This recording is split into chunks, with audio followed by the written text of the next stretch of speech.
Buongiorno e ben ritrovati con la nostra prima edizione. Ben ritrovati a tutti voi telespettatori di Antenna 3, una giornata, anche questa una mattinata, una prima edizione ricca di notizie, la cronaca, la politica, ma poi andremo anche a collegarci a Verona con la nostra Chiara Gaiani, dove ha inizio ufficialmente questa importante raduno nazionale degli scout per i 50 anni della Gesci.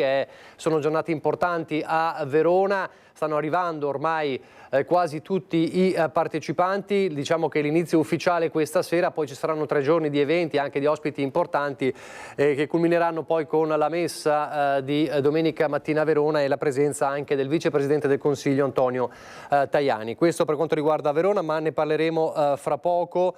Parleremo anche di politica perché come sapete c'è in ballo la impugnazione chiesta dalla Regione Sardegna, Alessandra Todde, la governatrice della Sardegna, per quanto riguarda la legge sull'autonomia e le reazioni conseguenti, e poi il dibattito ancora sul Ius Schole, lo spettro di Vannacci e del suo partito per quanto riguarda il centrodestra anche in Veneto. Iniziamo però con la cronaca.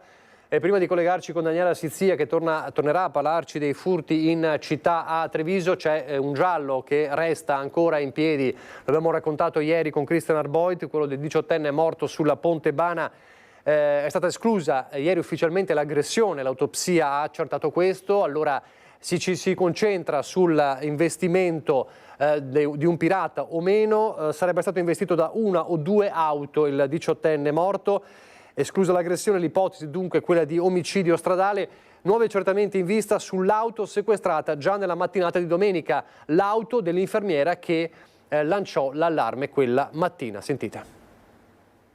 Un punto fermo nel giallo della Ponte Bana è arrivato nel pomeriggio con l'autopsia eseguita dall'anatomopatologo Alberto Furlanetto. Il 18enne Ceik Tidiane Bance, trovato morto domenica mattina all'alba sul ciglio della strada, non è stato vittima di un'aggressione né è stato scaricato da un'auto in corsa, magari al culmine di una lite. L'esame confermerebbe l'ipotesi finora prevalente dell'investimento da parte di 1 o al massimo 2 auto. Quella ferita profondissima alla testa, un pesante trauma cranico, è compatibile con l'urto contro un mezzo e non è escluso che nel momento dell'impatto il ragazzo fosse già disteso a terra o seduto, posizione che potrebbe giustificarsi con uno stato di alterazione dovuto all'assunzione di alcol o altre sostanze, ma su questo si dovrà attendere l'esito degli esami tossicologici. Resta il fatto che ci sono 1 o più automobilisti che avrebbero travolto il giovane, di fatto uccidendolo. Con quale sequenza è tutto da chiarire. Anche per questo potrebbe complicarsi il quadro della donna, un'infermiera che per prima, accanto a un altro automobilista, ha lanciato l'allarme. La sua auto, che domenica mattina aveva la gomma anteriore destra a terra, è sotto sequestro e a questo punto sulla carrozzeria potrebbero essere disposti ulteriori accertamenti anche per trovare eventuali tracce non immediatamente visibili. La cautela resta però d'obbligo, con i carabinieri che continuano a visionare le immagini delle telecamere e contattare quegli automobilisti che prima del ritrovamento del giovane hanno percorso quel tratto. Si procede per cerchi concentrici, anche con ispezioni nei rispettivi domicili. Nulla viene lasciato al caso da parte dei carabinieri. Il giovane era uscito dall'Odissea da solo, come provato da alcuni video condivisi sui social, poi si era incamminato lungo la Ponte Bana. Tra la discoteca di Spresiano e il luogo del ritrovamento, a poche decine di metri dal Tamoil, in territorio di Nervesa della Battaglia, ci sono circa 4 chilometri di distanza. Per percorrerli ci vogliono almeno 50 minuti. Questo significa che il ragazzo può essere stato visto da diverse persone. Esclusi l'omicidio volontario e l'aggressione, nelle prossime ore il fascicolo aperto in procura, finora senza ipotesi di reato specifiche, potrebbe diventare di omicidio stradale. Per il momento, ma la sensazione è che sia ancora per poco a carico di ignoti. E poi c'è un altro giallo, ed è un giallo internazionale perché vede coinvolta la polizia italiana e quella spagnola. Si continua a cercare nella zona di Cogollo del Cengio, siamo nel Vicentino, una donna scomparsa a Madrid, sparita nel nulla dalla capitale spagnola dallo scorso febbraio e che potrebbe trovare riscontro la sua presenza proprio alle pendici del Costo. Seconda giornata di ricerche oggi lungo la vecchia strada del Costo, zona impervia alle pendici dell'altopiano che resta transennata da ieri a seguito dell'ordinanza di chiusura firmata dal sindaco di Cogollo del Cengio su ordine della Polizia di Stato e su richiesta delle autorità spagnole. Ricerche delle autorità che sarebbero concentrate a ritrovare Anna Maria Henao, quarantenne di origini colombiane ma cittadina americana, scomparsa da Madrid nel febbraio scorso, il cui marito sarebbe stato arrestato in Florida. Le autorità ne sospetterebbero il presunto coinvolgimento nel possibile sequestro di persona e sparizione della moglie, da quanto si apprende dai canali di informazione internazionali. Vicenda che assume i contorni di un giallo internazionale in cui sono impegnati a setacciare la zona, contraddistinta da una fitta boscaglia, gli uomini della squadra mobile di Vicenza, la polizia scientifica, gli agenti della polizia spagnola e i vigili del fuoco. Vicenda sulla quale gli inquirenti mantengono il massimo riservo, ricerche che fino ad ora non hanno dato esiti.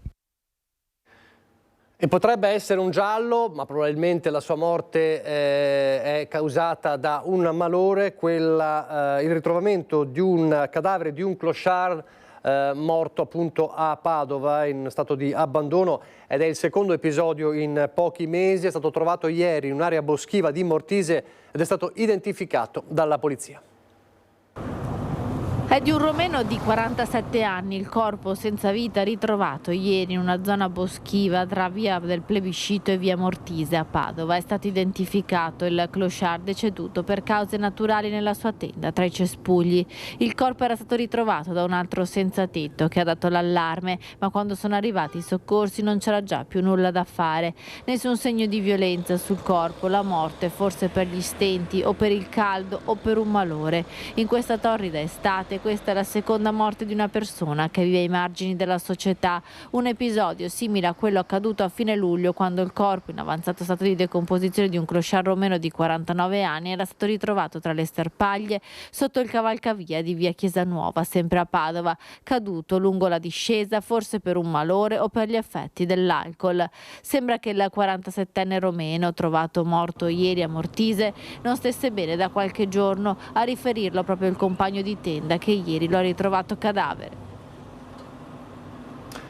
I furti e torniamo nella Marca trevigiana. Abbiamo raccontato ieri di quanto accaduto a Postioma di Paese, paura per una coppia di coniugi, lei peraltro in carrozzina, derubati nella propria abitazione dei ladri che erano dentro l'abitazione, non curanti della presenza dei residenti, si sono chiusi in camera per razziare i gioielli. Cavoli, quando ho sentito trac, chiudere la porta ho detto Madonna, c'è qualcuno, ho urlato, è venuto fuori anche mio cognato. Bah. Ancora un furto in casa, è accaduto a Postioma di Paese in via Fratelli Bianchin poco dopo le 10 di ieri sera. Luigi Pavane e la moglie Morena erano in soggiorno dopo aver cenato quando hanno sentito il rumore dei ladri che si erano chiusi nella loro camera da letto. Ho sentito chiudere la porta della camera a chiave. Io ho preso un bastone perché pensavo che magari quando sono uscito erano già fuggiti dalla camera. Erano entrati dal retro dell'abitazione, dalla finestra che dà sulla campagna. E sono venuti dentro dalla finestra qui. Avevo lasciato un po' aperto perché la cagnolina non soffrisse. E così sono venuti dentro. Sono andati dentro e hanno preso quella roba che c'era sopra lì. I ladri hanno raffatto un portagioie sul comò e poi, probabilmente allarmati dalle grida del padrone di casa, sono fuggiti verso i campi, rubando poche cose, un orologio, un braccialetto, la fede nuziale della signora e poco altro. La bigiotteria gettata a terra sotto la finestra. A parte il valore affettivo della fede, il bottino è stato magro, ma questo non cambia molto per i coniugi che si sentono violati nell'intimità della propria casa. Avevo paura. Sinceramente avevo paura. Ho preso un bastone ma non ho fatto niente. Purtroppo sì. Terrorizzava Motta di Livenza da tempo un 27enne straniero. L'ultimo episodio, lo ricorderete, lo avevamo raccontato, sopra i tetti delle abitazioni, è stato arrestato ed è in carcere.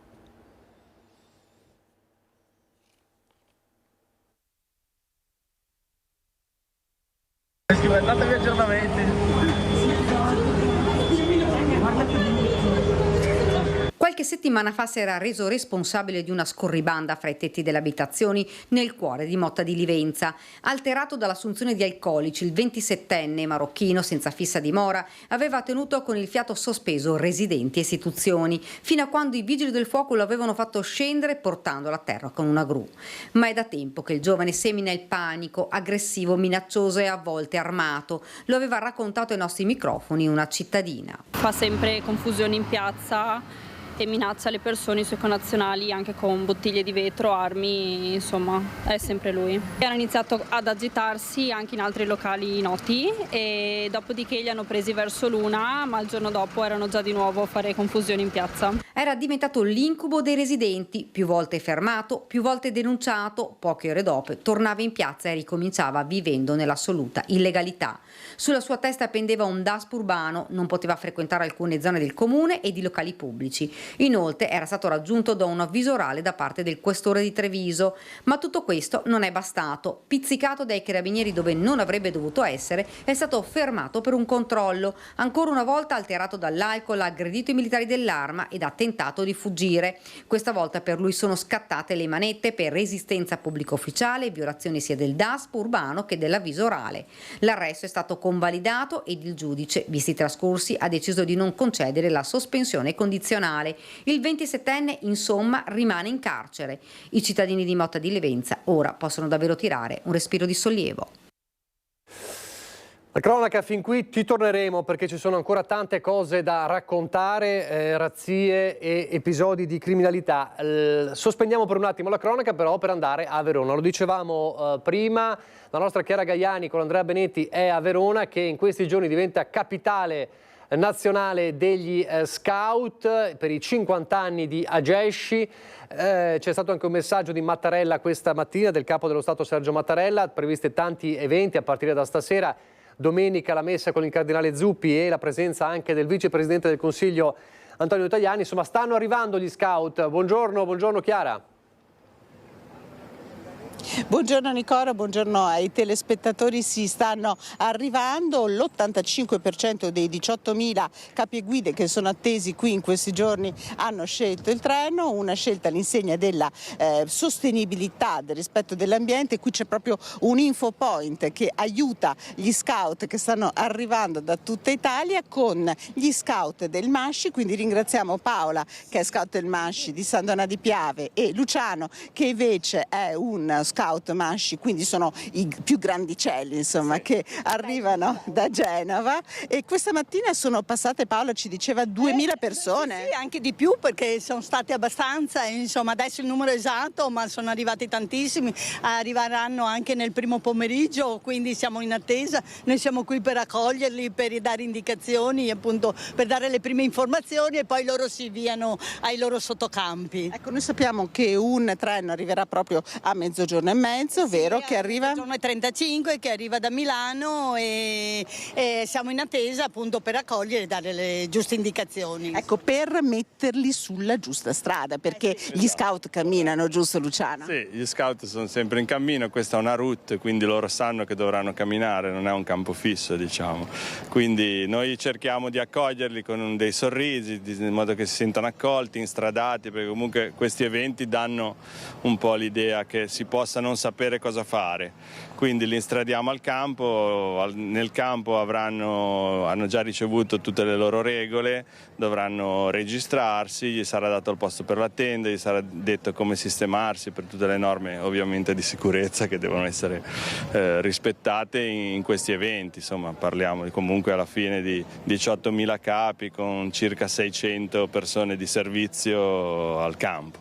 Ecco, è bello lo spirito che si respira anche solo da Luciano e da Paola, perché scout si resta per sempre, scout è proprio un modo di vivere all'insegna della sostenibilità. Il tema di questa 4 giorni è proprio legata alla felicità in un mondo, lo sottolineava anche Mattarella nel suo messaggio, che insomma ogni tanto sulla felicità in questi giorni non c'è tanto, non si riesce a essere così felici, ma voi sarete felici Luciano? Sì, ma questo generazioni di felicità, è proprio, io l'ho vissuto da bambino fino ad oggi, si genera felicità vivendo lo scautismo.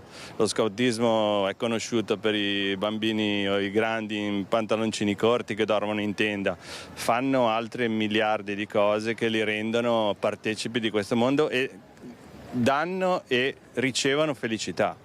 Ecco, allora vi chiudo e chiedo a Paola, insomma, se ci può aiutare. Il rispetto dell'ambiente dicevamo, ma ci saranno anche occasioni di servizio in questi 4 giorni, anche occasioni di riflessione, occasioni di festa, perché stasera ci sarà Morandi, poi sabato Vecchioni con Alfa, quindi insomma sarà modo anche per cantare insieme attorno al falò, ma ci sarà un menù vegetariano? Sì, perché quest'anno hanno scelto questo tipo di menù appunto per essere appunto d'accordo con il loro tema. A mezzogiorno avranno la colazione e il pranzo al sacco, alla sera invece la cena con il menù vegetariano, tutte verdure che aiutano anche per la loro salute, insomma, per restare in tema alla loro scelta. Allora vabbè, noi ringraziamo, gli raccontiamo che abbiamo incrociato un gruppo di Roma che poi vi faremo sentire nei servizi di stasera, che ha detto che forse cercano di organizzarsi una carbonara, però poi vedrete insomma se li scoverete. Devono fare un po' di strada.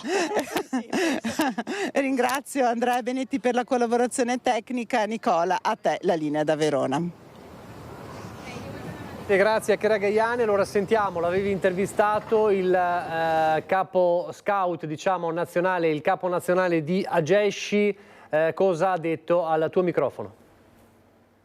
Sì, è uno scautismo che ha molto da dire, uno scautismo che non si presenta qui a Verona per festeggiare semplicemente un compleanno, quindi un'importante ricorrenza, ma uno scautismo che rilancia la propria proposta educativa, il proprio rapporto coi territori, il proprio metodo educativo dei giovani e delle giovani generazioni per i prossimi 50 anni e non solo. Ecco, camminare, fare fatica, stare insieme, imparare a rispettarsi l'un l'altro, alcuni dei pilastri del vostro essere scout. Sì, alcuni dei pilastri che partono da 2 cose fondamentalmente. Il primo, l'importanza della relazione.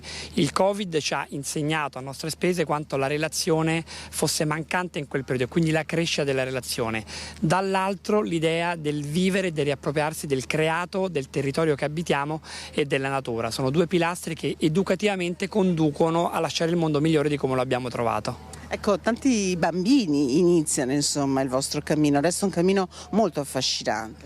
È un cammino affascinante che, pur in un momento di profonda crisi della società in cui noi viviamo, vive ancora oggi di una sua centralità, perché rimette al centro i fondamentali, ripeto, la relazione, la cura del proprio corpo, la salute e forza fisica, il rapporto con la natura, il servizio del prossimo, cioè il pensare che accanto a me vi è sempre un fratello e una persona con cui io mi accompagno a vivere la vita. Ecco, 50 anni è anche l'occasione per fare un po' un bilancio di quello che è stato, ma per capire dove si vuole andare. Esatto, un bilancio che parte dalla grande scelta profetica di 50 anni fa, in cui uomini e donne hanno iniziato a camminare insieme, in una scelta che oggi può sembrare banale, che però ha molto di un valore profetico, e collocare sempre di più nei prossimi 50 anni la nostra associazione come un'associazione politica, cioè che si prende cura delle fragilità dei territori e che si impegna, rimboccandosi le maniche con un'immagine a noi molto cara, per renderli migliori, per aiutare le persone a vivere in un mondo che sia migliore.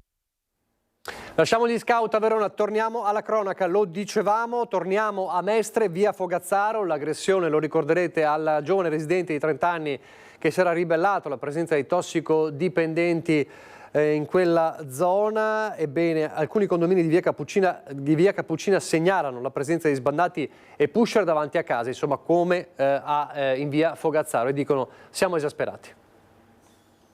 Ogni sera la stessa musica è qua, non cambia mai niente, arriva la polizia, loro vanno via, dopo quando va la polizia loro tornano di nuovo qua. E la storia si ripete, come in via Cappuccina a Mestre, dove un residente del condominio Bandiera lunedì sera ha segnalato, caricando la foto sulla app YouPol della Polizia di Stato, la presenza di un tossicodipendente seduto sui gradini d'ingresso con un bastone in mano.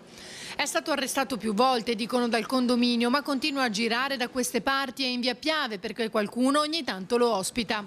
Dopo la rimozione delle impalcature che avevano creato una sorta di fortino per tossicodipendenti, pusher e sbandati, la situazione sembrava migliorata, ma non abbastanza evidentemente. Nonostante la situazione sia lievemente migliorata negli ultimi tempi, anche con l'installazione di telecamere di videosorveglianza, questa zona del condominio in via Cappuccina continua a essere rifugio per tossicodipendenti e sbandati. E i residenti hanno paura, soprattutto dopo la recente aggressione avvenuta in via Fogazzaro, dove un residente che ha cercato di mandare via alcuni sbandati che bivaccavano all'ingresso della palazzina è stato brutalmente aggredito. È un ritrovo che davanti qui ci sono i spacciatori di droga. Devi chiedere permesso se deve rientrare a casa e con le pinze, perché non sai con chi hai a che fare. Si beve, si usano stupefacenti, droghe, tutte quelle robe là. Adesso sono là, vicino al negozio, e dopo sera si trasferiscono tutti qua. Perché è più riparato, anche più fresco? Più fresco, magari anche dormono qua, sai? Non hanno alloggio, non hanno niente, purtroppo. Polizia li manda via, dopo loro tornano di nuovo. E allora proprio Ilaria Marchiori di nuovo a Mestre perché i problemi si ripresentano. Buongiorno Ilaria. Sì, buongiorno a te Nicola, buongiorno ai nostri telespettatori. In poche parole basta spostarsi di qualche via e la situazione sembra esattamente la stessa. Ci troviamo in questo momento a Villa Ceresa dove in realtà eravamo già stati qualche mese fa per atti di vandalismo all'interno della struttura. Ora invece quello che viene segnalato sono i continui bivacchi o qui nella zona verde che stiamo vedendo ripresa dalle nostre telecamere oppure all'ingresso della villa dove si recano per cercare riparo, addirittura portando dei materassi, qualche lenzuolo, qualche coperta. Insomma in questo momento non è così freddo, però comunque qualcosa per coprirsi la notte dall'umidità, e c'è chi porta anche i propri cani, i propri animali. Tra l'altro si lavano perché qui poco distante c'è anche una fontanella per cui trovano anche dell'acqua, e ci è stato raccontato da alcuni residenti che qualcuno viene addirittura da fuori, quindi chi non bivacca direttamente qui all'interno della villa ma viene da fuori, salta la grata di notte perché la villa appunto viene chiusa, il cancello si chiude, e si viene a lavare oppure a rifornire di acqua proprio dalla fontanella. Ora il comune dal canto suo è intervenuto, nel senso che proprio negli ultimi giorni attraverso l'operazione Oculus della polizia locale ci sono stati vari sgomberi, il primo nel parcheggio interrato del centro Zenit, il secondo nell'ex ferrovia di via Miranese che è poco distante da qui, e ricordiamo che qui c'è l'ormai famosa carrozzeria di Paolo Favaretto che ha subito decine e decine di furti negli anni, e ancora il titolare della trattoria all'Amelia che soprattutto negli ultimi mesi si è ritrovato con atti di vandalismo e piccoli furti, perché poi alla fine non c'era nulla all'interno ma comunque molti i danni. E insomma il terzo sgombero anche l'edificio abbandonato di via dei Mille. I residenti però dicono ci sono sì gli sgomberi, però poi gli sbandati tornano come se nulla fosse. Interpellato al telefono l'assessore comunale alla sicurezza Elisabetta Pesce ha detto che è vero quello che succede, ma che loro sono pronti ad intervenire tempestivamente proprio per sgomberare nuovamente qualora si ripresentasse una situazione di bivacco all'interno. Però i residenti, anche in questo caso come abbiamo sentito per via Cappuccina, sono esasperati e preoccupati e chiedono un intervento che sia definitivo, perché così dicono non si può più andare avanti. Se non ci sono domande, Nicola, io qui da Mestre restituisco la linea. Grazie Ilaria Marchiori, grazie a Sandro Ponchio. Insieme a te, insomma, il problema è sempre quello, la coperta corta per le forze dell'ordine che possono controllare una zona ma non tutte evidentemente le zone. A proposito di zone, ci spostiamo di zona ma di poco, andiamo ad Azzano Decimo, siamo in provincia di Pordenone, siamo ai confini con la Marca trevigiana, c'è un po' di Treviso anche in questa notizia di cronaca perché tra le bici rubate, una maxi razzia che adesso ci racconterà Omar Costantini, ci sono anche bici Pinarello, è un bottino da 100.000 euro, è accaduto appunto ad Azzano Decimo. Omar Costantini.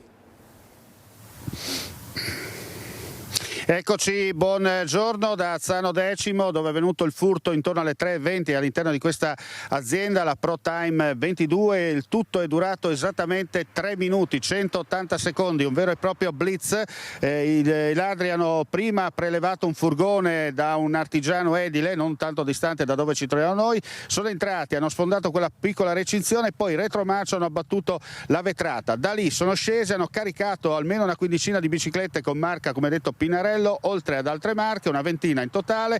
Hanno ripreso il furgone e se la sono date a gambe levate, facendo perdere le tracce. Tutto comunque è stato documentato dalle telecamere della videosorveglianza interna. Va detto che è coperto tutto dall'assicurazione. Hanno probabilmente preso la vicina A28 e da lì insomma hanno raggiunto il luogo dove poi è avvenuto lo scambio per quanto riguarda la rivendita di queste bici, che all'interno hanno microchip, però sappiamo che una volta che è superato il confine sappiamo benissimo come funziona. Alle 3:20 di questa notte il titolare, che abita non tanto lontano dal luogo del furto, è giunto una decina di minuti dopo. Ha trovato già sul posto i carabinieri del radiomobile di Pordenone, che hanno avviato le indagini di polizia giudiziaria. E ripetiamo, il danno per quanto riguarda le bici al momento supera i 100.000 euro, da sommare, come detto, anche il danno materiale provocato dal passaggio dei ladri. Prima di passare la linea allo studio, lanciamo l'intervista realizzata proprio al titolare della ProTime 22, che ai nostri microfoni insomma ci ha raccontato in sintesi quello che è accaduto. Il blitz in meno di 3 minuti, poco prima delle 3:30 di questa notte, no? Sì, alle 3:20 è scattato l'allarme, siamo corsi qua immediatamente, dopo i 5-6 minuti, tempo di arrivare, ma c'erano già qua le forze dell'ordine, che ringrazio, e niente, il danno era stato fatto. Sono entrati con un furgone dalla vetrata, hanno prelevato circa una ventina di bici e più tutti i danni delle bici che erano sotto le vetrate, che adesso stiamo quantificando, e basta. Senta, possiamo dire che oltre al danno materiale, oltre al danno del furto, insomma, a occhio siamo sui 300.000, no? No, Dio, dire quelle cifre là, no, spero proprio di no, però è un buon danno, perché... Anche i danni provocati dal... Beh, sì, se mettiamo in conto un po' tutto, sono cifre molto enormi, insomma. Immaginiamo che è tutto coperto da assicurazione, questa cosa è importante. Sì. Non si può aprire un'attività del genere senza un'assicurazione, mi pare il minimo, insomma. E da spirito friulano come lei è, insomma, si riparte subito, perché oltre il danno bisogna continuare, la vita continua, no? È una frase fatta, però insomma... No, assolutamente sì, anche perché delle bici che mi ha portato via erano già state vendute, dovevano ritirarle, quindi bisogna subito ripartire e accontentare i clienti. Così dunque il titolare che non si perde d'animo, anche se il danno è evidente. Restiamo in tema di ladri, torniamo a Venezia, fra poco torneremo anche a Treviso. A Venezia il problema dei pickpocket, delle pickpocket, dei borseggiatori, con Monica Poli, dei cittadini non distratti, scampata l'ennesima aggressione da parte di una borseggiatrice. Ieri in mattinata il giro di ronda insieme a lei con Anna Maria Parisi. Adesso è arrivato un aggiornamento dai cittadini non distratti via chat, sentiamo cosa ti dice. Se c'è una pattuglia subito Elio Marin, ce n'è una sopra il ponte. Grazie. Mattinata di ronda a Venezia per stanare ladri e borseggiatori insieme a Monica Poli, consigliera di municipalità nonché portavoce dell'associazione Cittadini non distratti. Per tutti lei è Lady Pickpocket. Mercerie, tutta zona borseggiatori, poi borseggiatori e borseggiatrici. Ecco, poi abbiamo Calle Valaresso, Accademia. Commenta così l'aggressione subita giusto martedì 20 agosto in zona San Marco da Franco, dei cittadini non distratti, aggredito a colpi di botte di telefono alle mani per aver sventato un tentato furto. La violenza da parte di una borseggiatrice incinta con molti precedenti e per questo nota le forze dell'ordine. L'ennesima aggressione da parte di queste borseggiatrici, sempre più violente e aggressivi, e non solo donne ma anche uomini. uomini. Lei stessa soltanto il giorno prima della citata aggressione, cioè lunedì 19 agosto, si è ritrovata ad essere una quasi vittima, riuscendo a scampare alle ombrellate punitive di questa borseggiatrice dopo che l'aveva sorpresa e bloccata sul ponte di Rialto mentre stava rubando dallo zainetto di una turista, come riporta il video giratoci da Monica Poli dopo Liberatoria. Borseggiatrici e borseggiatori contro i quali ora si schierano anche gli scatolettisti, sono anche loro a segnalarli a Lady Pickpocket. Perché nel momento in cui avviene il borseggio non si hanno i soldi per poter giocare alle scatolette. Esattamente, ne rimettono anche loro. Insomma, davvero un paradosso, gli scatolettisti che segnalano le borseggiatrici perché gli rovinano gli affari, davvero un paradosso a Venezia. A Vicenza intanto divieto di sosta per roulotte e camper di famiglie nomadi nella zona rossa, firmata l'ordinanza. L'ordinanza, firmata dal sindaco Possamai, rinnova il divieto di sosta per roulotte e camper di famiglie nomadi. Divieto valido in tutte le vie, le piazze, i parcheggi dove la polizia locale ha riscontrato negli ultimi 15 mesi posteggi irregolari. Le zone interessate riguardano buona parte dei quartieri dell'area urbana, oltre a quelli di Maddalene e della Riviera Berica. Alla base del rinnovo del provvedimento il gran numero di interventi effettuati dalle pattuglie antidegrado della polizia locale nel periodo che va dal 30 aprile 2023 al 31 luglio 2024. Complessivamente, infatti, sono state 533 le uscite degli agenti in seguito alla presenza di mezzi di nomadi lungo le strade o nelle piazze comunali, e in ben 201 occasioni i controlli hanno portato all'accertamento di comportamenti illeciti e di situazioni di degrado urbano a carico dei nomadi destinatari del divieto. Numeri dei controlli in netta crescita, dunque, se paragonati con il precedente periodo di analisi che andava dal 30 settembre 2022 all'agosto del 2023, dove gli interventi della polizia locale sono stati 178 con 49 accertamenti positivi. Adesso pochissimi istanti di pubblicità, torneremo a parlare di ladri, torneremo a parlare anche del lupo che, come sapete, l'abbiamo raccontato in diretta ieri, ha colpito a Spresiano terrorizzando una famiglia. Subito dopo la pubblicità. Rieccoci in diretta con la nostra prima edizione. Dunque, dicevamo, torniamo a parlare di ladri. Lo abbiamo detto ieri, c'è stato anche il ristorante del tennis club, del racket club di Adriano Panatta nella lunga lista dei luoghi visitati nelle settimane scorse da due ladri seriali di Treviso, un 30enne e un 43enne italiani il cui arresto ieri è stato convalidato, e appunto c'era anche il racket club di Panatta, ma non solo, anche l'enogastronomia Le Papere, con cui fra poco ci collegheremo. Il primo, 30 anni, si trova agli arresti domiciliari, il secondo, un 43enne, ha l'obbligo di presentazione alla polizia giudiziaria. Il giudice di Treviso ha così convalidato gli arresti di due uomini italiani autori di una serie di furti in città, da soli o in coppia, tutti ai danni di note attività commerciali. In particolare il 43enne era entrato con scasso anche all'Adriano Panatta Racket Club, il più esclusivo del capoluogo, visitati anche la Spiga d'Oro, il dopolavoro di Via Benzi e il bar dell'ospedale al Cafoncello. Il solo 30enne, nonostante una misura di sorveglianza speciale, ha fatto irruzione poi al Sushi Z e all'istituto scolastico Turazza. È lui anche l'autore del furto alla gastronomia Le Papere di Borgo Cavour. Lo vedete nelle immagini della videosorveglianza mentre si impossessa di un tablet e alcuni cellulari dopo essersi introdotto da una finestra lungo via Mura di Sant'Eonisto.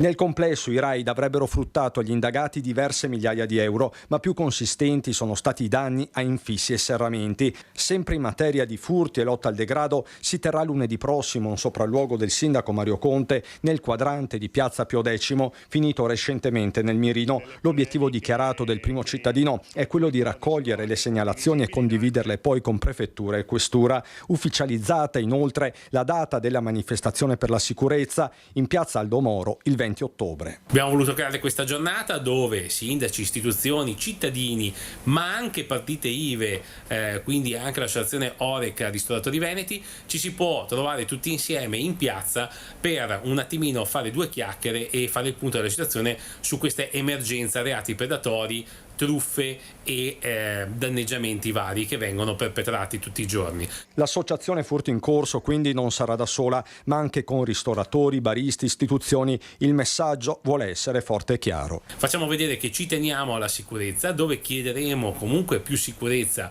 e più controlli per le forze dell'ordine, e daremo anche il sostegno nostro a tutti insieme alle forze dell'ordine, che fanno già tanto ma che hanno bisogno del sostegno di tutti noi insieme per poter lavorare in serenità. E allora non sappiamo, magari lo chiederemo adesso in diretta con Daniela Sizia, se ci saranno anche i gestori delle papere, nota gastronomia del centro di Treviso, alla manifestazione del 20 ottobre organizzata da Furti in Corso. Allora avete visto anche nel servizio di Christian Arboit il ladro, lo avevamo chiamato il ladro spavaldo in azione proprio alle papere a Treviso. La sua spavalderia gli è evidentemente costata cara. A te, Daniela. Buongiorno Nicola, buongiorno anche ai telespettatori. Sì, spavaldo perché siamo proprio nel cuore di Treviso, è pieno di telecamere di videosorveglianza ed è proprio attraverso queste immagini che poi la polizia è riuscita a identificare i due malviventi, e questo è appunto sono le papere dove hanno colpito i due ladri. E io sono insieme al titolare Alessandro Albertini. Tanto buongiorno. Buongiorno. Cos'è accaduto? Hanno colpito, ma ad allertare il titolare è stato il suo vicino di negozio, una casa qua di fronte, ed è stato allertato dal cagnolino. Esatto, il cagnolino Rocco, nostro fedele, ha udito dei rumori sospetti appunto quando è stato scassinato il serramento e ha svegliato il nostro vicino Paolo Zatta, che è poi sceso e ha tra l'altro anche visto il malvivente scappare, quindi sicuramente io credo che il loro contributo abbia accelerato, diciamo, altrimenti probabilmente sarebbe stato ancora più ingente il bottino che hanno portato via, insomma. Accelerato la fuga dei malviventi quando il suo vicino è venuto fuori, perché ha anche visto proprio il malvivente fuggire. Esatto, siamo molto contenti di sapere che sia stato preso, insomma, che la giustizia abbia fatto il suo corso, e speriamo che non capiti più, insomma.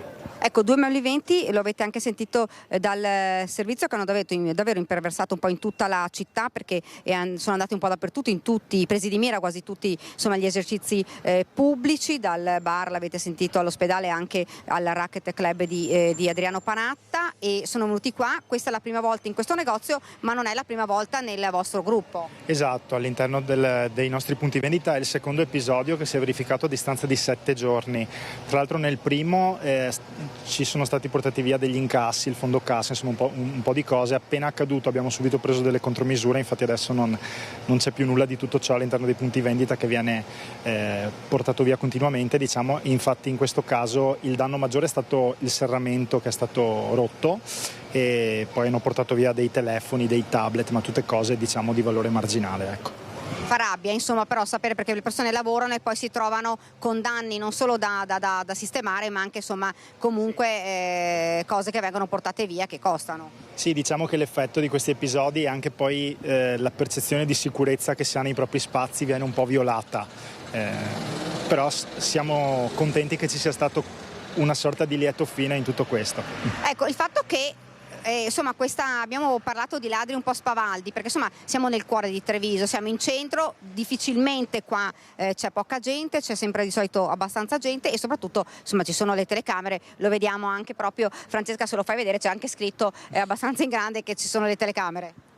Esatto, sì, le telecamere sono molte, tant'è che il malvivente è stato ripreso in pieno volto, poi appunto i filmati sono stati subito trasferiti il giorno stesso alla polizia, che ha rilevato impronte, ma poi hanno incrociato tutti i dati ricavati da questo con altri furti e li hanno messi in correlazione, anche incrociando i filmati della città, ci dicevano, per proprio ripercorrere tutti gli spostamenti che hanno fatto. Quando si pensa, insomma, che in centro ci possa essere ci possano essere meno furti, in realtà purtroppo non è così.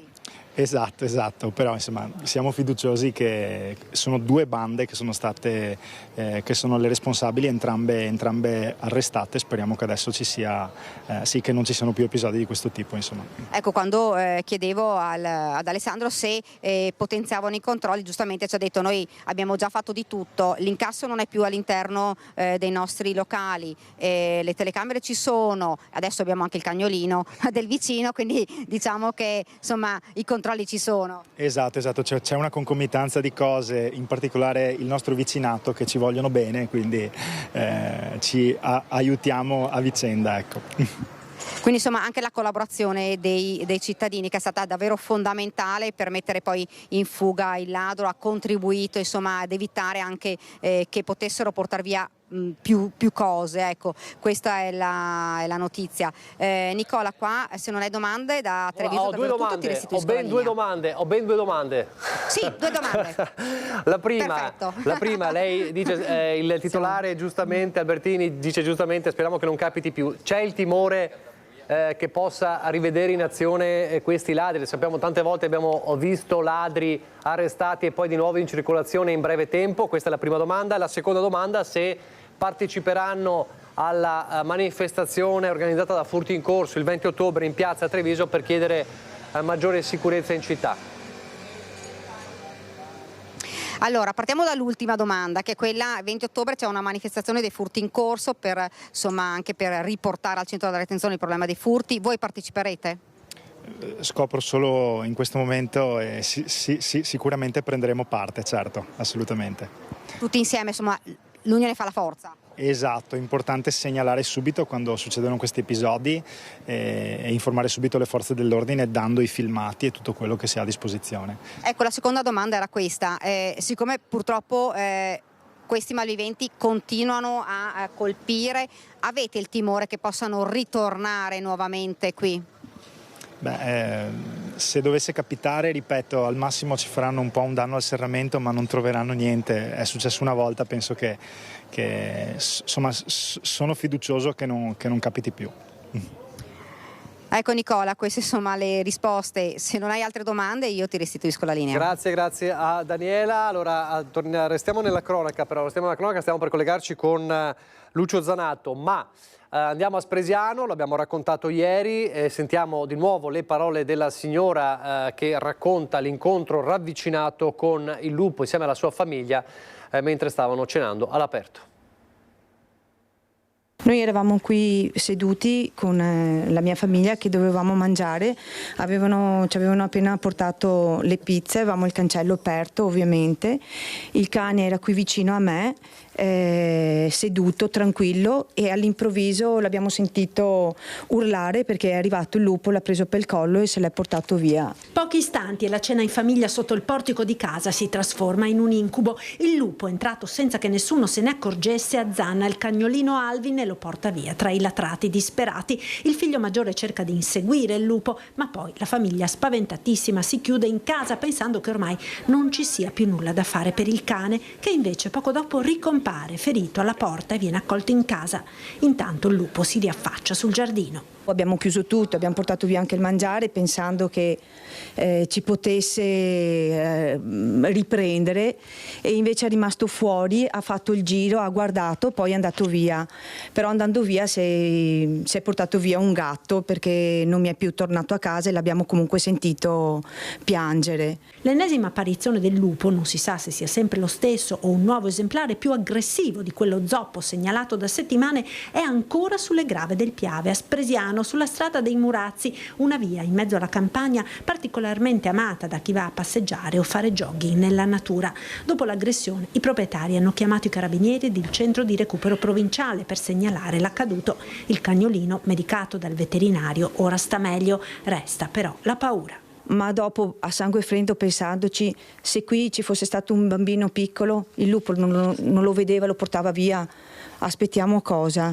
Adesso stiamo iniziando veramente ad aver paura. Io ho 2 figli e hanno preso tanta paura. Stessa preoccupazione del sindaco Marco Della Pietra, che nelle ore successive, immediatamente a quanto era accaduto, ha segnalato quanto era avvenuto sui social. per avvisare i cittadini di restare lontani da questa zona. Ebbene, il risultato qual è stato? È stato anche attaccato su Facebook.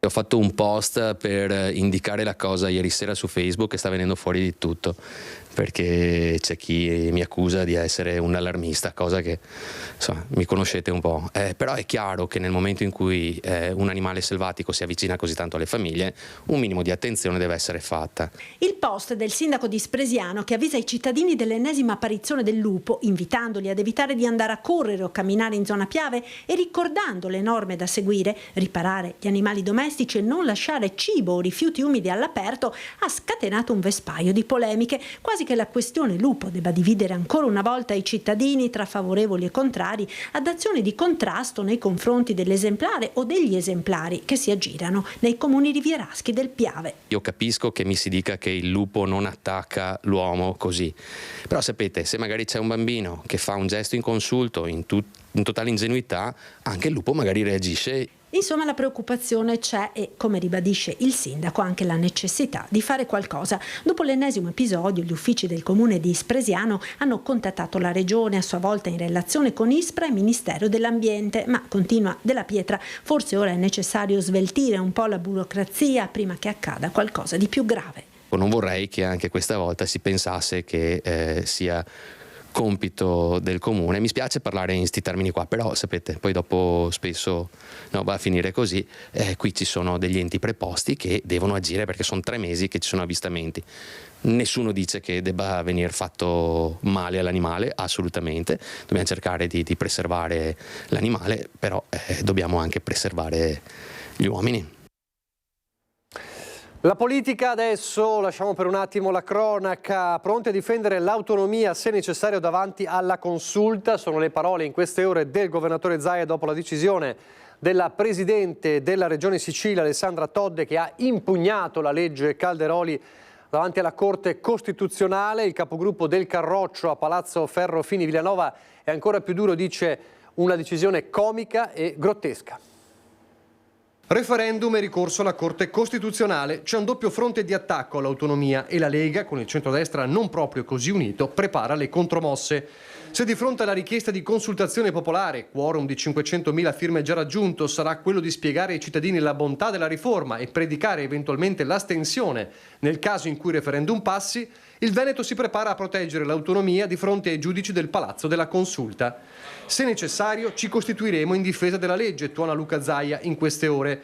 E se la legge dovesse essere bocciata dalla Corte, ipotesi che ritengo assai improbabile, saremmo di fronte a una grave limitazione degli strumenti a disposizione dei nostri cittadini. Una violazione di un principio sancito chiaramente dalla Costituzione. Il casus belli è l'iniziativa della presidente pentastellata della regione Sardegna, Alessandra Todde, che ha deciso di impugnare l'autonomia di fronte alla Corte. Quello che veramente non funziona è che le regioni del nord sono state infrastrutturate negli ultimi decenni con i soldi di tutti i cittadini italiani, ha detto dopo aver formalizzato il ricorso alla consulta. Sono diventate regioni, continua, ricche e trainanti con l'aiuto di tutti, con i soldi dello Stato.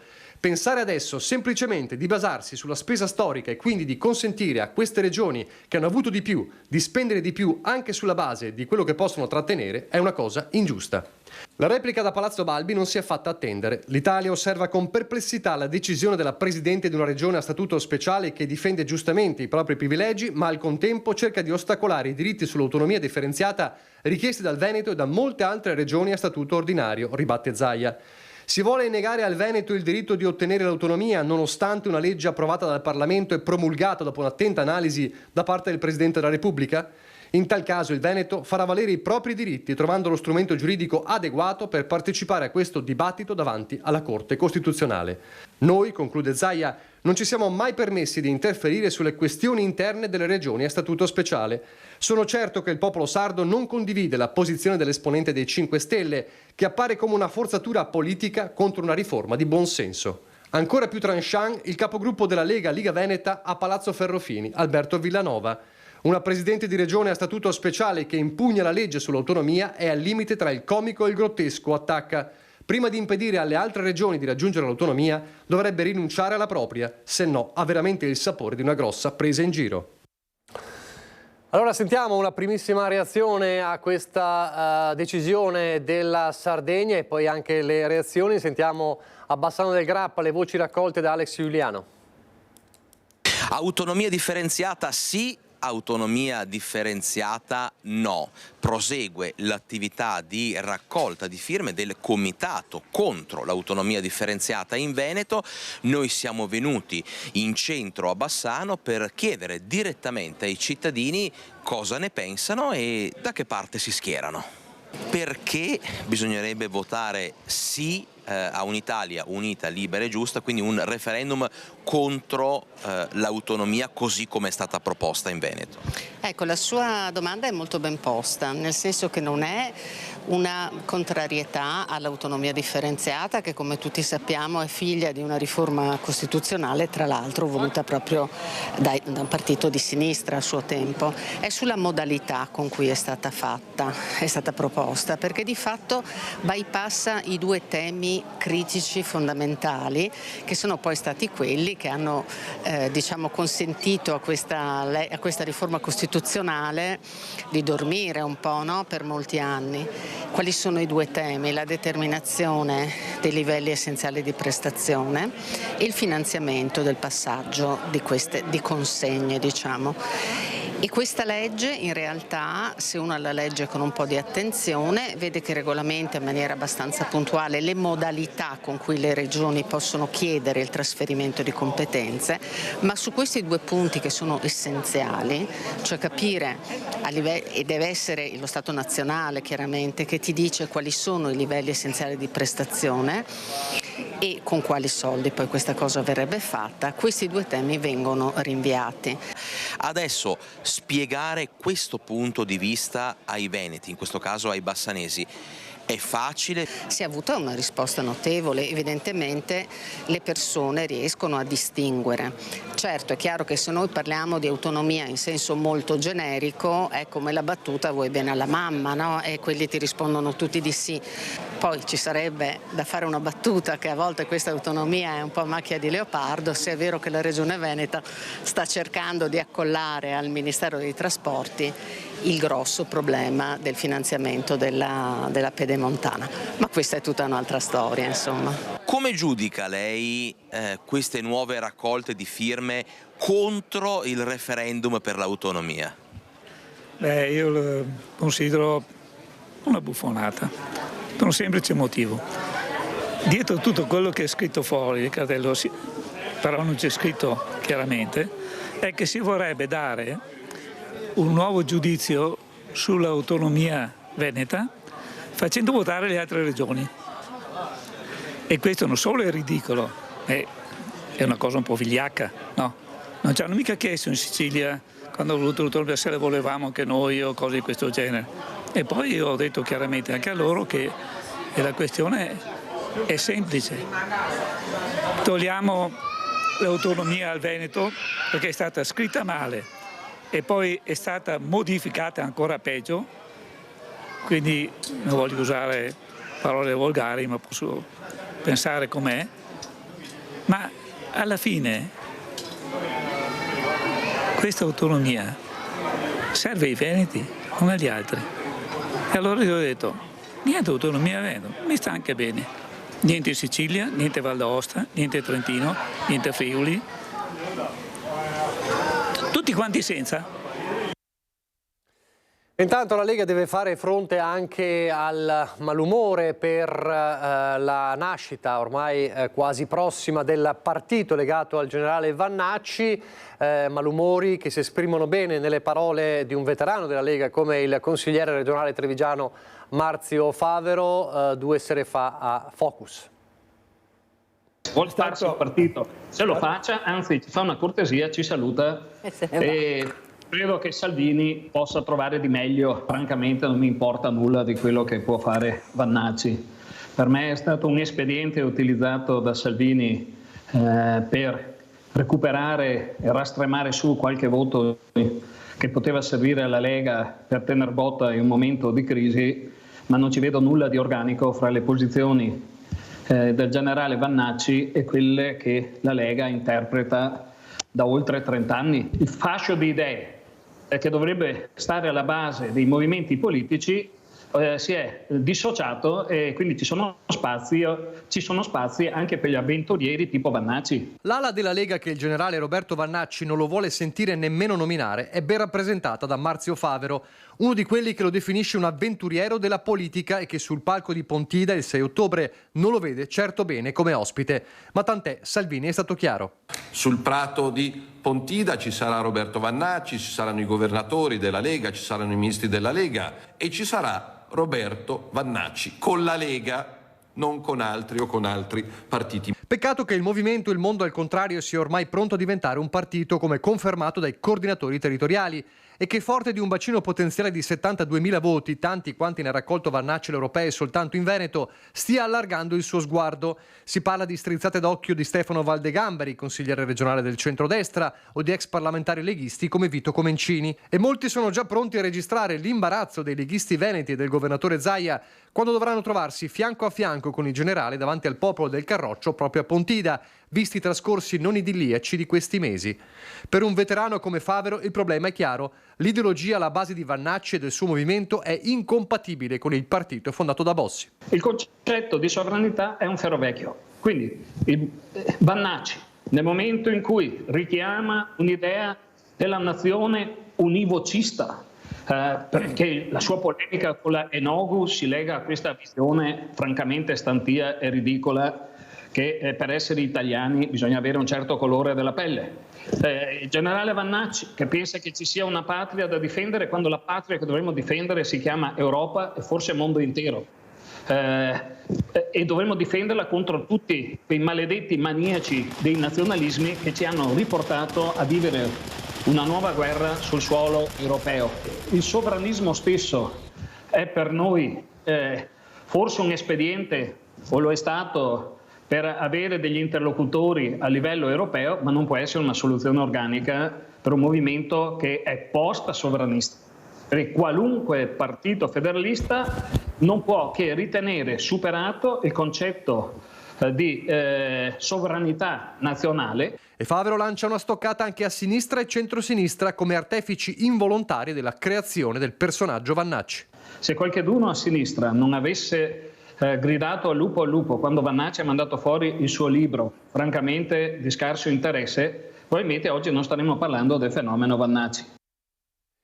C'è un altro tema politico che è quello sullo Ius Scholae, di cui parleremo tra poco, che è un momento di fibrillazione per il centrodestra. Andiamo però a Vittorio Veneto adesso, dove c'è una sindaca di centro-sinistra, ma non parliamo di politica, parliamo di mancanza di personale, diciamo così. È un problema che attanaglia diversi settori, anche i settori della pubblica amministrazione, e questo riguarda i vigili, tanto che c'è un bando e c'è una decisione molto particolare a Vittorio Veneto. Qual è, Lucio? Buongiorno, Lucio Zanato.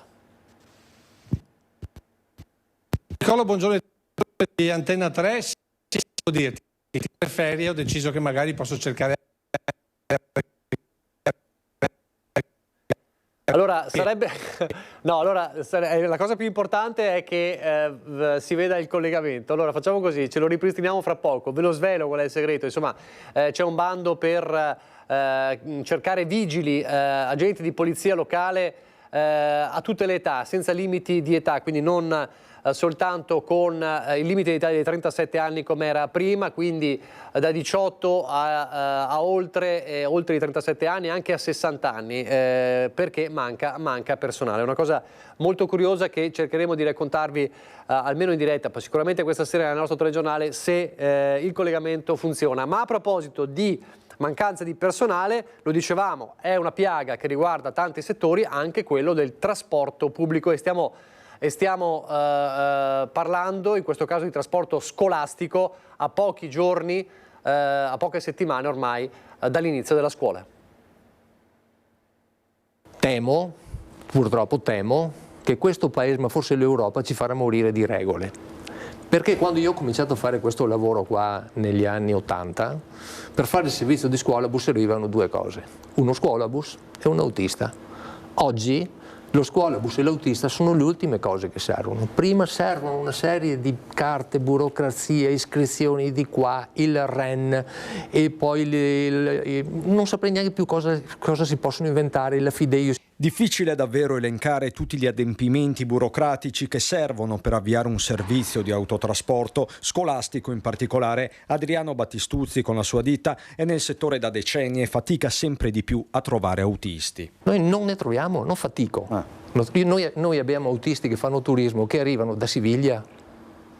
Io ho un autista che lavora da me, che fa turismo, ma viene a fare turismo, ma è di Siviglia. Ne ho 2 che arrivano da Viterbo. Collaterale il tema del rilascio di patenti, la stessa famigerata CQC, la carta qualificazione del conducente, rinnovabile periodicamente. Abbiamo le motorizzazioni che sono ferme. Per fare una patente ci impiegano mesi, forse anni, e fanno dei quiz che sono cose indecorose. Insomma, una situazione che ha effetti distorsivi anche sulla concorrenza. Lo sanno bene i sindaci in vista della ripartenza delle scuole, così a San Polo di Piave. Abbiamo avuto un aumento del 28% del costo del trasporto scolastico, chiaramente un costo che cercheremo di tenere per la maggior parte in carico appunto alle casse comunali e di riversare proprio il minimo nell'aumento delle tariffe. La relativa voce nel bilancio comunale, solo a San Polo, passa da 70.000 a 90.000 euro, era poco più di 50.000 solo nel 2019, quasi un raddoppio, cartina di tornasole di una cronicità ormai evidente. Allora, vediamo se riusciamo a fare il collegamento da Vittorio Veneto con Lucio Zanato. Lucio, a te, vigili a tutte le età, è così? Sì, esatto. Allora ti dirò che dopo questo collegamento probabilmente mi licenzieranno. Sono già venuto qui a Vittorio Veneto dal sindaco Mirella Balliana perché senta, io ho 62 anni, posso fare il vigile? Sì, certo, mi sembra che abbia le capacità psicofisiche per poter... Sì, dopo aver superato tutta questa cosa direi che... Però diciamolo chiaramente, allora, da dove nasce questa idea? Allora, l'idea nasce innanzitutto per la carenza di organico rispetto agli agenti di polizia municipale che abbiamo, come in tanti altri comuni. Questa figura professionale purtroppo viene meno, viene a mancare, quindi noi abbiamo deciso con l'assessore al personale di non limitare l'età rispetto alla partecipazione al bando, ma dare la possibilità anche a persone con 40-50 anni di poter partecipare. Anche 62 sono buoni, magari, però. Voglio dire, magari però io devo fare, ce la faccio fare in 5 minuti, 1 chilometro. Esatto, sì, questa è la prova più difficile da superare. Poi Nicoletta, che ne ha un po' di meno di me, però insomma siamo oltre i 50, deve fare un po' meno, mi pare 4 chilometri, mi pare. Mi sembra, adesso non mi ricordo di preciso, ma mi sembra di sì. Comunque oggigiorno insomma le persone sono ben predisposte anche in età matura, adulta. Ecco, le cose importanti, sì. Poi andiamo anche sull'altra parte più seria, se uno ha una certa età deve anche dimostrare di aver assolto il servizio militare e soprattutto di poter maneggiare un'arma. Certo, tutte queste caratteristiche, queste idoneità vengono vagliate poi dalla commissione interna, insomma la professione deve essere ricoperta in modo rispettoso e anche voglio dire con una certa competenza. Naturalmente non prendiamo qualsiasi persona. Ecco, la filosofia di questa cosa è avere persone sulle strade, meno macchine, più persone, più controlli, più anche controllo personale. Sì, esatto, soprattutto i cittadini hanno necessità di vedere molto spesso gli agenti di polizia municipale girare in bicicletta, a piedi o anche con la motocicletta nella zona del Fadalto, quindi noi abbiamo necessità di avere un corpo di polizia municipale nutrito, anche perché abbiamo il servizio associato con il comune di Tarzo e Revine e quindi abbiamo necessità di aumentare assolutamente gli agenti di polizia municipale. Quindi rivolgiamo un appello a tutti coloro che hanno questa volontà di poter entrare nel nostro corpo di polizia locale. Ecco, naturalmente non se ne occupa lei, ha un assessore dedicato, allora lo chiamiamo l'assessore? De Antoni. Allora, assessore De Antoni, allora ricordiamo una cosa, allora, età over 37 anni, giusto? Certo. E poi quelle altre specifiche per chi ci sta guardando e che magari vuole partecipare a questo concorso? Sì, c'è una prova fisica, diciamo che non è impegnativissima, anch'io che ho più di 65 anni riesco a farla, quindi anche lei forse riuscirà a farla sicuramente. Ecco, la prova fisica che non è così importante o difficile si può sicuramente superare con un po' di allenamento, anche con un po' di impegno fisico, insomma, ecco, che ci deve essere, e poi c'è una prova scritta, una prova pratica, una prova orale in cui, diciamo, viene vagliata, insomma, la capacità delle persone a svolgere questo incarico, che è molto importante. Bisogna avere però il diploma di scuola media superiore almeno. Mi sembra di sì, certo. Ecco.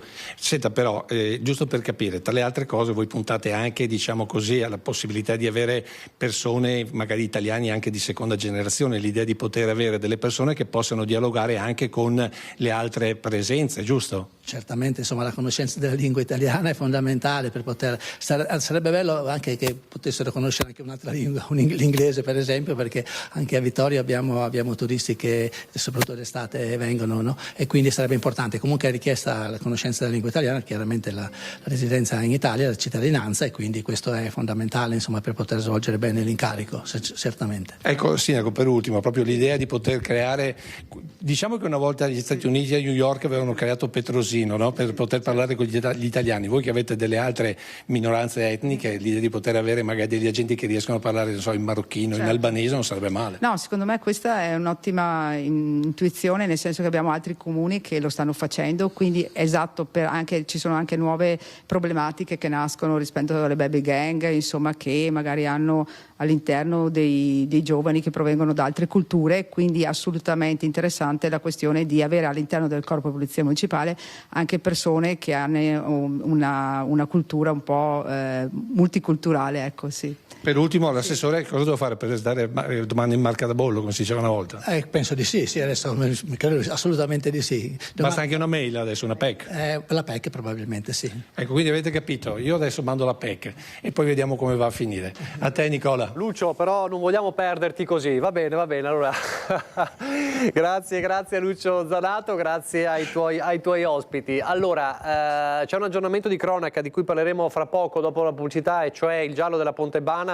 Abbiamo visto il servizio in apertura di Christian Arboit che avevamo mostrato ieri, sarebbe stata indagata per omicidio stradale. La novità è questa: la 50enne infermiera, la posizione si era complicata, l'abbiamo raccontato proprio nel servizio, indagata per omicidio stradale la infermiera che aveva dato l'allarme. Sarebbe stata lei a investire il giovane quando però il giovane era già a terra e non sappiamo in che tipo di condizioni, ma l'autopsia ieri ha confermato appunto questo grave trauma cranico dovuto all'investimento, e quindi c'è un'indagine, c'è un indagato per omicidio stradale.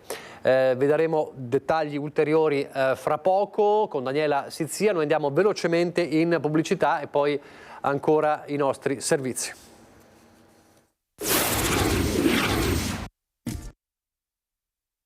La sveglia al dibattito ferragostano sulla cittadinanza la pone con un'intervista a Repubblica il vice premier Antonio Tajani. L'Italia è cambiata, non è questione di inciuci con il PD. Lo Ius Scholae scuote le coscienze e i cittadini in una provincia come Padova, tra le prime 10 in Italia per numero di studenti stranieri nelle classi, fonte notiziario agosto 2024 del MIUR. Favorevole alla proposta anche il comune di Padova per voci di Cristina Piva. Credo che ragazzini che arrivano qua da piccolini, che iniziano un percorso scolastico, la Ius Scholae prevede almeno 5 anni, ma bambini che arrivano alle scuole primarie, che poi passano alle scuole secondarie e che fanno un percorso diciamo positivo, nel senso che poi hanno anche l'attestato, il diploma di frequenza e di promozione, penso che abbiano un diritto a sentirsi quantomeno italiani. Lo Ius Scholae sarà probabilmente oggetto in autunno di una discussione in Consiglio Comunale. Del resto, sempre fonte notiziario del MIUR, in Veneto il 71,2% degli studenti di nazionalità straniera è nato in Italia. Nel frattempo, Cristina Piva, a lungo insegnante nelle scuole padovane, lo descrive come uno stato di fatto che, se non negli adulti, di sicuro i cittadini italiani più piccoli vivono già adesso. Parlano italiano, frequentano le scuole italiane, fanno gli stessi percorsi culturali dei loro compagni. Mi pare giusto, corretto che insomma abbiano questo riconoscimento. Si parla in questi giorni di Ius Scholae, di dare la cittadinanza italiana a chi ha frequentato un ciclo di studi in Italia, chi ha frequentato la scuola in Italia. Secondo lei è giusto? credo di sì, perché oramai, voglio dire, se sono anni che sono in Italia, che hanno fatto la scuola e tutto quanto, penso che ne abbiano anche il diritto. Giusto, se un bambino nasce in Italia, si studia in Italia e si immedesima in quello che è l'Italia, insomma l'italianità, per me va benissimo, di qualsiasi colore sia. Se si integrano dopo un periodo di tempo, credo non sia una cattiva cosa, anche perché in un mondo così globalizzato io credo che sia il futuro. La migliore integrazione è vivere con gli altri all'interno di un paese e quindi penso sì, sia giusto. Quindi una volta che si è compiuto un ciclo di studi si è integrati e si può essere cittadini. Sicuramente, anche perché le fondamenta della cittadinanza penso siano la cultura, il rapporto con gli altri, col prossimo. Penso di sì che sia importante. È giusto secondo lei? Sì, dare la cittadinanza. Secondo me sì. Questo anche per una sua esperienza, ha avuto occasione di conoscere ragazzi che magari... Conosco dei ragazzi, sì, di famiglie che sono arrivate poverini, però per me è importante. Una cosa giusta perché frequentando la scuola imparano anche bene l'italiano e anche la cultura italiana e con l'andare del tempo possono anche inserirsi nella nostra società. Io concordo su questa cosa, per me potrebbe essere positivo dal mio punto di vista. Insomma, si deve fare un passo in avanti, diciamo che forse i cittadini sono più avanti della politica da questo punto di vista? Forse sì, molti cittadini sono molto più avanti della politica. Politica è ancora un po' retro. Questo dunque il dibattito sullo Ius Scholae che anima ancora una volta il centrodestra. Lo dicevamo prima di andare in pubblicità, c'è questo aggiornamento, l'abbiamo anticipato per quanto riguarda il giallo della Pontebana, il 18enne trovato morto a Nervesa della Battaglia. Daniela.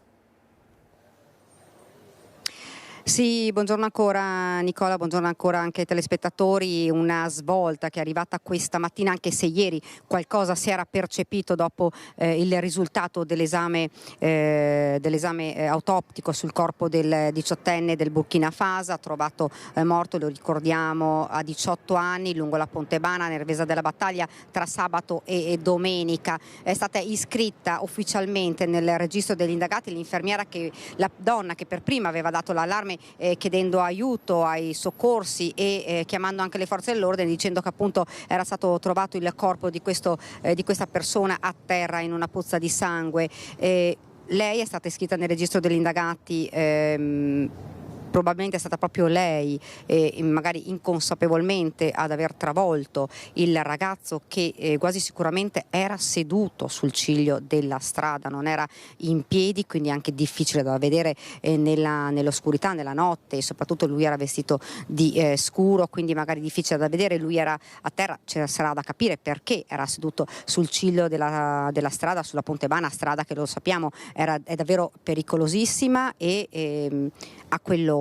E sono stati anche eseguiti gli esami tossicologici sul corpo del giovane per capire se avesse assunto qualche sostanza e anche per cercare di capire che cosa è avvenuto nelle ore prima, nei minuti prima dell'incidente. Dunque purtroppo un incidente. Ieri il risultato dell'esame autoptico aveva stabilito che lui era morto per un gravissimo trauma cranico, non aveva ferite importanti sul corpo, il che voleva dire che appunto lui era stato davvero colpito da terra, colpito alla testa. Quando erano arrivati i carabinieri il giorno dell'incidente avevano cristallizzato la zona, avevano raccolto gli elementi, avevano anche notato che la ruota della vettura dell'infermiera era completamente a terra, il che voleva dire che probabilmente lo aveva colpito. Si pensava che lo avesse però colpito quando lui era già privo di vita, e probabilmente non è così.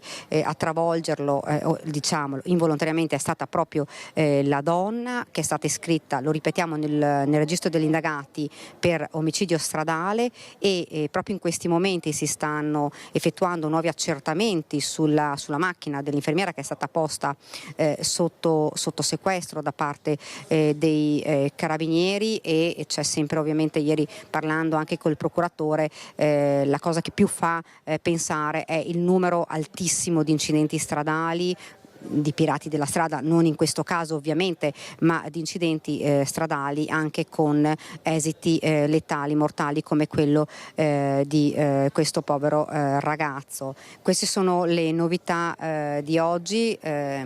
Si pensava che ci potesse essere magari 2 auto, uno che prima l'avesse colpito e poi lei in seguito l'avesse poi travolto. In realtà a questo punto pare che davvero sia stato lei a investire il giovane, lo ripetiamo, che molto probabilmente era seduto sul ciglio della strada. Perché?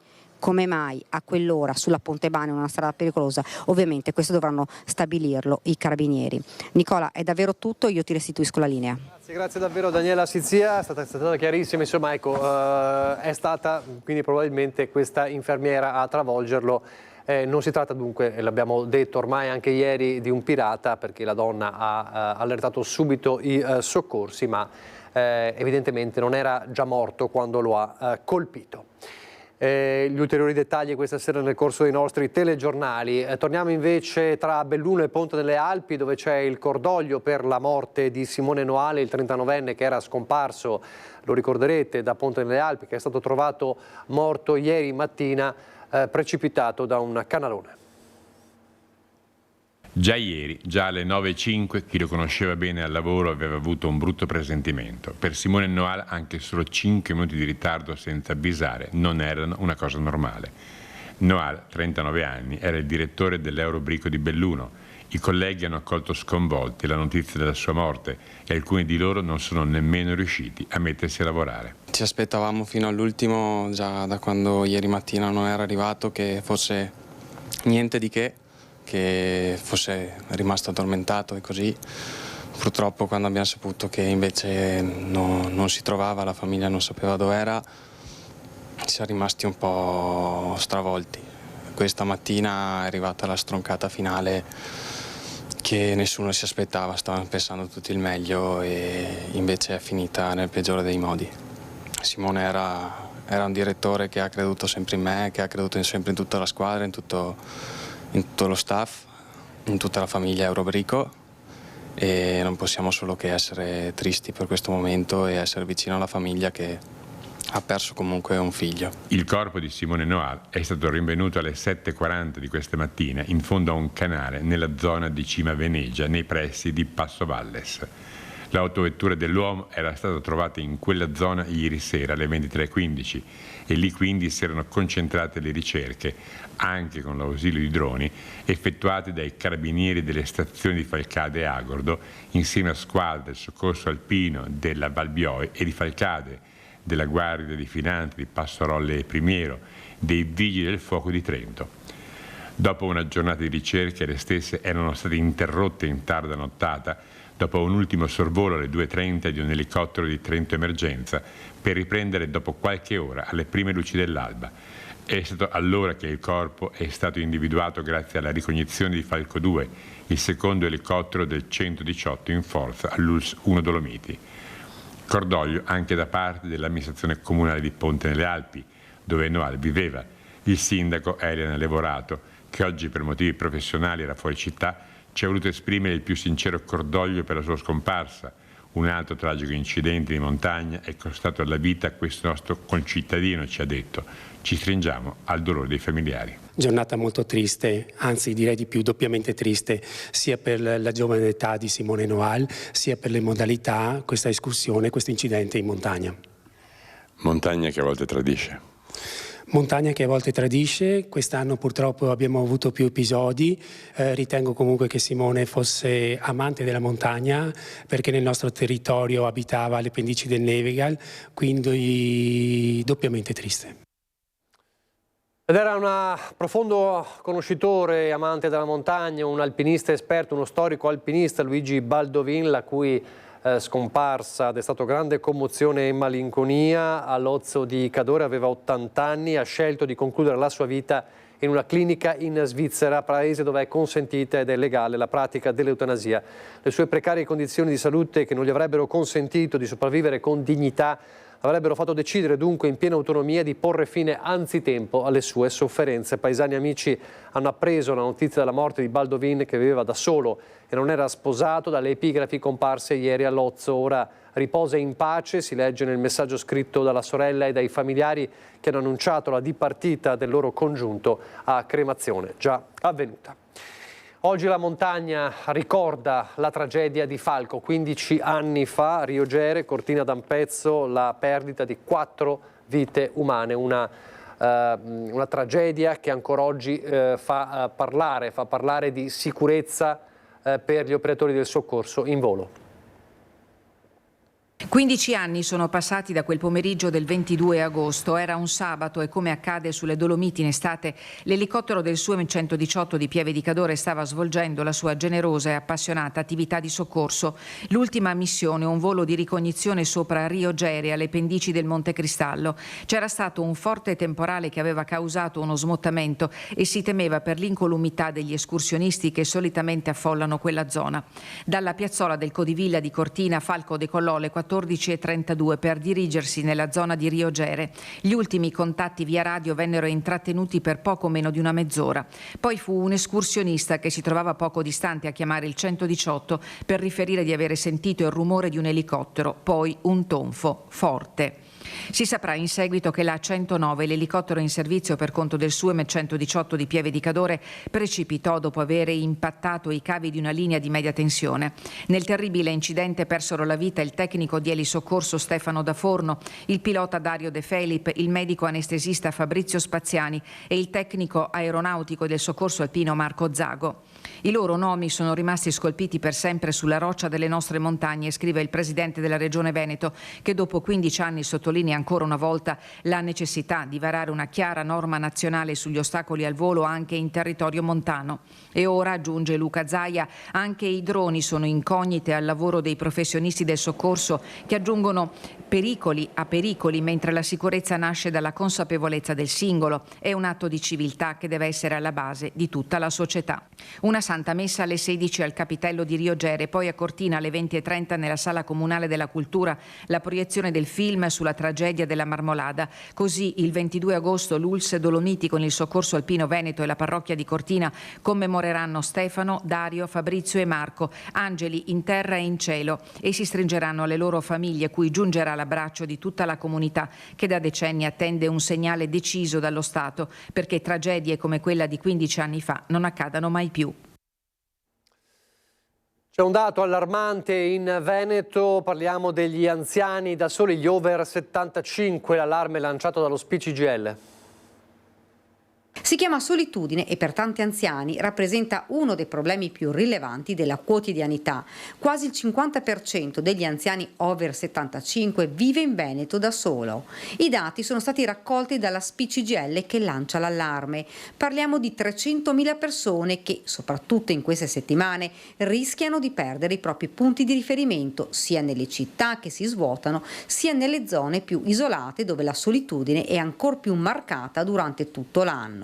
Persone fragili, indifese, che fra l'altro rischiano di finire nel mirino di truffatori o ladri. I dati, provincia per provincia, sono sconfortanti. La situazione peggiore è quella di Belluno con il 51,48% di anziani soli, seguita da Rovigo con il 50,81%. Le province anche più piccole, ma sono anche le province che hanno le persone più anziane, anche con età più anziana, e tra l'altro che vivono in territori dove possiamo dire sono praticamente al di là dei capoluoghi tutte aree interne, quindi anche spesso sprovviste da servizi di prossimità. Non va meglio comunque nelle altre province, dove più o meno si attestano tutte tra il 47 e il 48%, un fenomeno che si accentua maggiormente durante l'estate e le festività come il Natale, anche se, dice, si tratta di una problematica che sta diventando sempre più quotidianità. Per alcuni anziani diventa impossibile andare a fare la spesa, continua Nicoletta Biancardi, perché il negozio sotto casa è chiuso. Può essere un'impresa anche recuperare i medicinali, per questo riteniamo necessario prevedere servizi a domicilio, ma anche trasporti dedicati a chi non può muoversi in macchina o con altri mezzi. Insomma, bisogna trovare delle soluzioni. Noi appunto con i nostri strumenti, ma assieme anche alle altre organizzazioni sindacali, quindi non lo facciamo solo da soli, ci muoviamo su più fronti, appunto quello della contrattazione sociale e territoriale che facciamo con i comuni, con tutti i comuni del Veneto, ma anche con la Regione Veneto, ma anche collaborando appunto con le associazioni di volontariato e culturali. Quindi cerchiamo di naturalmente innanzitutto di capire quali sono le problematiche, poi agire per trovare anche delle risposte concrete. Non solo, ma diventa fondamentale stimolare una sorveglianza di vicinato, invitando le persone più giovani a relazionarsi con gli anziani soli che abitano nello stesso condominio o nella stessa via.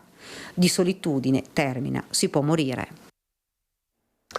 Adesso chiudiamo con il basket, con la Reyer che si è ritrovata, la Reyer maschile, il raduno per il nuovo campionato di Serie A. L'Umana Reyer torna in campo per la 19ª stagione di proprietà umana, il 14° campionato di fila in Serie A. Confermati coach e staff tecnico, mentre la squadra è stata riconfermata per 7 tredicesimi con gli innesti di Ennis, Moretti e Fernandez in cabina di regia. Manford l'unico esordiente nel campionato italiano al posto di Tucker. Un gruppo in parte rinnovato, pronto a fare squadra. Sono molto contento essere di qua con una squadra nuova, anche dobbiamo dire tanti giocatori sono rimasti, conoscono il sistema e va a essere facile, più facile che l'anno scorso, soprattutto che questo anno cominciamo completi con tutti i giocatori, senza infortuni. Speriamo fare un passo avanti, speriamo vincere più partite, vogliamo